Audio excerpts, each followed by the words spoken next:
So we're going to get into a little bit of Better Lovers news. I had you listen to the EP, was that yesterday? I got you to check it out. What'd you I'd like to hear a fresh take on someone's... So, like, within 10 seconds, I think I paused it and then just, like, was like, holy shit. Yeah. Like, I need to, like, fucking prepare. Like, I was just like, this is going to be just, like, some music to listen to. Just a little bit of music. And I'm like, oh, my God, dude, I actually want to, like, fucking listen to this. Yeah. So... It just, like, within the first 10 seconds, it was so good. I think I messaged you during the second song, and then during that... yeah, you were just sending me lyrics. Yeah. Straight up. Yeah. Dude, no, it was so good. I know. But 13 Under 30. Yeah. Hell yeah. It's That like song. right after the intro riff, there's like a super ETID, like southern fucking... Oh, dude. I said the exact same thing when we... Yeah, it was just the way it so hits. fucking good. Like, and you know what? I'm very much... I like my hardcore to be hardcore. I like my metal to be metal. And ETID's always been that one band for me that I could listen to that didn't have that genre-defining thing going on. They just kind of fucking rode the vibes and made sounds and made good sounds. And this was totally like that. I was like, oh, man, this is fucking sweet. And then it was, yeah, I mean... Bands that do that are just always phenomenal to me. Sinner, for example. Teeth. Yeah. That we're going to go watch tonight. Yeah. They don't let themselves be put in a box. So you get a little bit of a fucking more hardcore song. You get a little bit of more southern song. You get a song that has a little more heart to it. Maybe one song's really lyrically based. Maybe one song has like 10 words in the whole fucking song. And I love that shit. But no, yeah, the whole album was just fucking just driving force of just like fun, but like purposeful fucking sounds. Yeah. It was fucking cool. Are you familiar with what's going on with the brothers? Somewhat. I know there's sourness. There's They broke up kind of on a sour note, Like, and it this was- is Jordan's new band. Yeah, so obviously there's talent abound. So for me, I think that ETID would have just kept making ETID music. Of course. For the next fucking, 10 years probably at least? Like, they were a machine, right? Yeah. Shit like this is cool when it happens. It sucks at the time being because like, oh man, my favorite band. But like, we're going to get like 3 bands out of this. Yeah. That's the exciting part, yeah. What's his face is making the fucking... we're going to touch more on this in a bit, right? But what's his face is making Andy? that power. Yep. He's making that power violence band. Yeah, You so told me we- about that today. My head just blew up. I'm like, that's amazing. Yeah. I need we- more power violence in my life. So- And there's like we don't know anything about that other than the tweet, right? So we came out with the episode of us putting together like a Keith supergroup. like a Keith supergroup final, like like a fantasy football kind of thing. Okay, like yeah. just like kind of You like drafted it. just like that's sweet. just trying to think of like something that'd be awesome. And shortly after that, we put that out. Thank you for checking that one out, by yeah, the way. thank That's been our everyone. most successful video. Thank you so much. Awesome, guys. Great. So this is exclusively a Better Lovers channel now. That's amazing. Shortly after that happened, Better Lovers played their first show in Buffalo, and Andy came out and did a speech and kind of contextualized where he stood as far as the drama went. And we're gonna watch that right now, and then we can we can talk about it just shortly after. Very special day today. Very special day today. How many people here have been in a room with me just like this? A lot of people. A lot of feelings. The last 23 years, we've had a lot of feelings together, right? We've mourned people, we've mourned deaths. We have been happy together, we've been sad together. Like, we've felt so much together. The last time we were all in the room together, we didn't know we were going to be mourning. And now we have a band that's coming to take that away. We don't need to think about that. That was something in the past. It was rad. We had a great time. We had a fucking great time. Okay?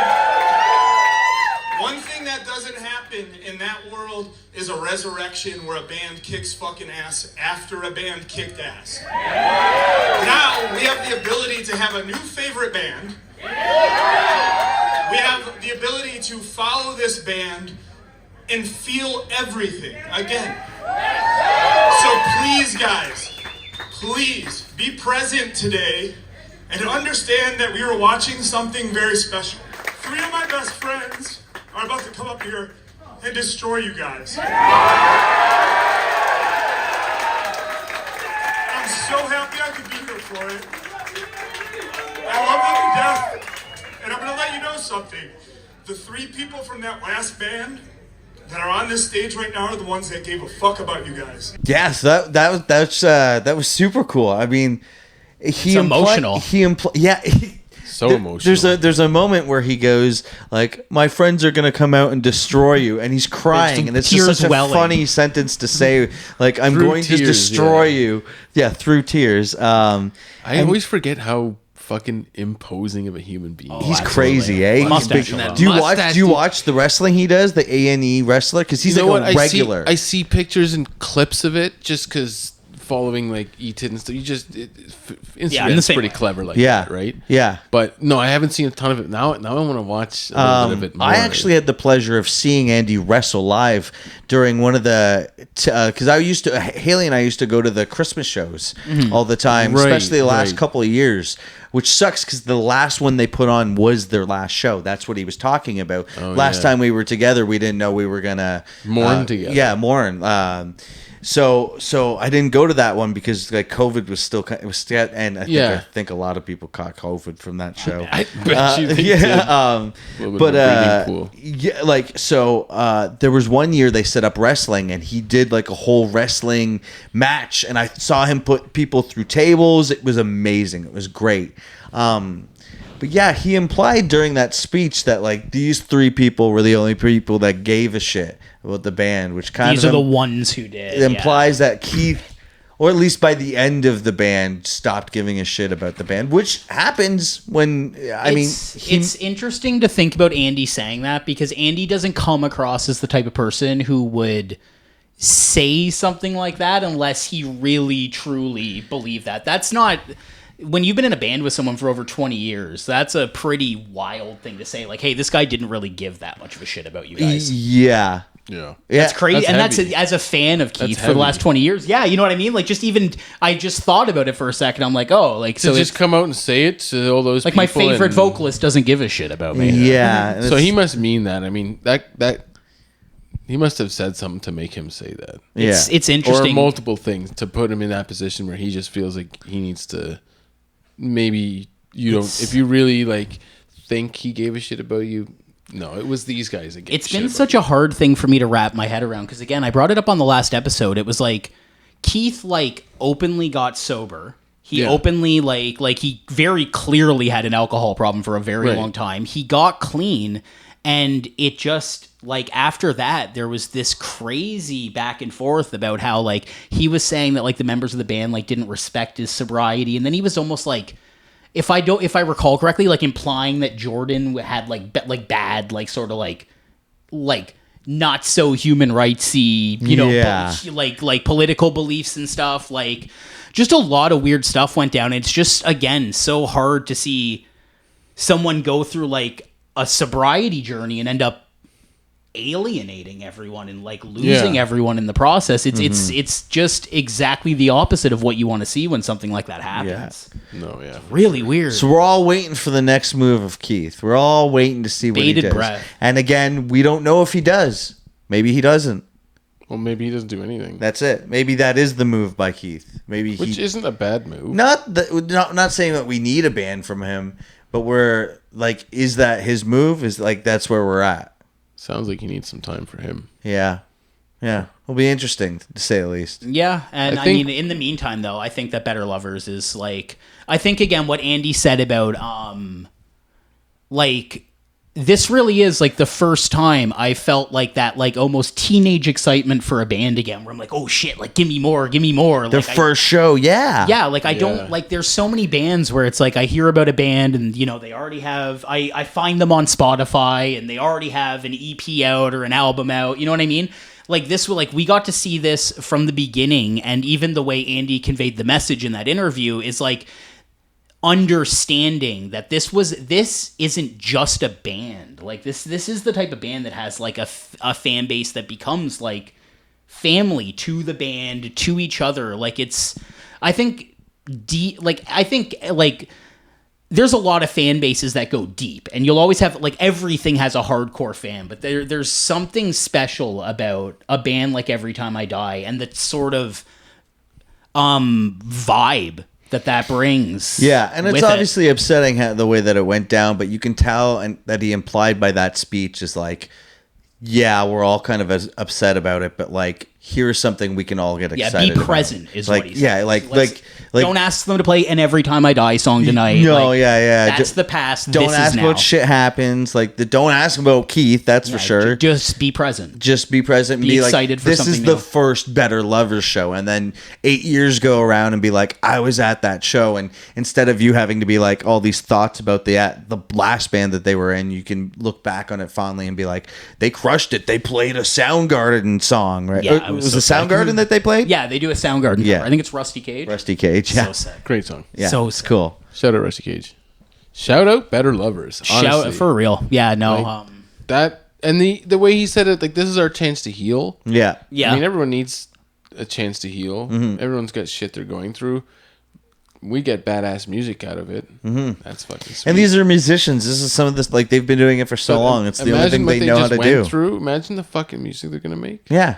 Yeah, It's gonna exactly. be incredible. Yeah. There's gonna be, Pain and that shit makes good music. it and does. and even maybe the feeling of like again, I find that like the instrumentals in Better Lovers, they definitely sound like Jordan. You know what I mean? Well, yeah. But can you imagine like the sort of like you've been in Every Time I Die for like 20 plus years, and I think even just having a couple new members and a name change and a fresh, like a fresh face of paint on it has probably reinvigorated his love for making music so much, as like similar with sort of like the way Chris from Teeth has talked about starting Teeth with Blake, was like this idea of just like Step one. yeah, just wanting to re-begin and re-envelop yourself in the craft of heavy music. Well, you imagine being in a band so long, and I can even relate to this point. You look back on some of the choices and career things that you've done, and you go like, oh, I wish... In hindsight, we probably could have done this, and it would have been this. Or in hindsight, we could have done this. And being able to hit the reset button with that knowledge in mind, like, you're virtually unstoppable. Yeah, it reminds me of the movie Eternal Sunshine of the Spotless Mind. You know what I mean? Where it's like, we all wish we could live in a world where it's like, if I could, like, I'd be cool with this if I could just erase, like, this block from this moment. And if I could just have this person forget this moment from this, like... And again, yeah, it's just that sort of feeling that I think no matter how happy and well-adjusted you are, I think everyone every now and then has that feeling of like, what if I could just wake up somewhere completely new, no one knows me, no one knows anything about me, and I'm fully in control of my reinvention.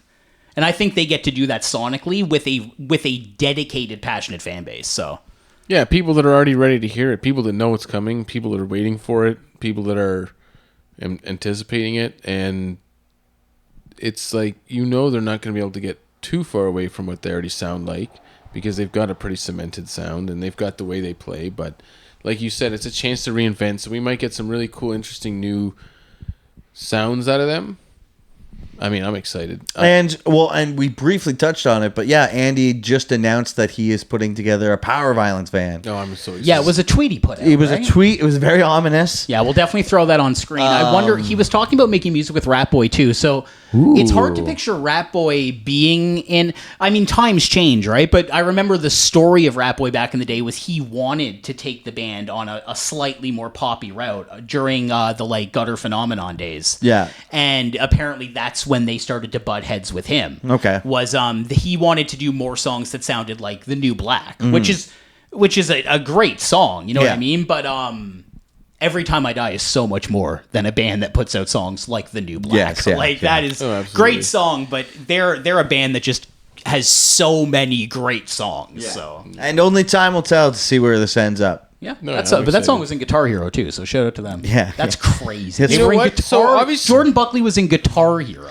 Obviously, Rat Boy had some vision there. He probably, I don't know if he saw a bag that he wanted to grab with his homies. You know what I mean? Like, let's make bag grabbing music. Bag grabbing music. Yeah. But like, they're It's the name of my new kind of record grabbed label. some bags anyways and had a lot of fun. I think they made music that was a lot more like A New Black is not a forgettable song because you know it, but you know it because you played so many times. Yeah. It's not your favorite song. No. It's no one's favorite Well, song. I've always even said that The Big Dirty is just Gutter Phenomenon, but evil. Yeah. Southern. Which is great. Yeah, well, and just so evil sounding too. yeah. Because Gutter Phenomenon is Southie, but the Big Dirty is like riding through the South and just like picking on people. Like it's just like it's a mean He's got fucking that one record. song where he's talking to like, me and my girl just stole your cigarettes. Man, all of it. Imitation is the sincerest form of battery. Yeah. Like it's just No Son of Mine. It's a mean record. Yeah. Pigs is pigs. But like it's all like Southern. Like it feels like it's about like you just grew up in like Southern Louisiana. Yeah, like, if Gutter Phenomenon is like the South, like sitting like on a nice porch and having like a glass of sweet tea with your gran, the Big Dirty is God. I had the analogy. Come on, Tyler. Oh, it was there. It's leaving. If Deliverance. It's seriously. It's. I hope they make more music like the Big Dirty. Yeah, I mean, I think they're definitely channeling more of the South in Better Lovers than they were. I think we get one near good the end of ETID's career. angry album out of them because they're mad about what happened. They're sad about what happened. You know? Oh well, the EP's pissed off. I think that it's going to stay pretty angry.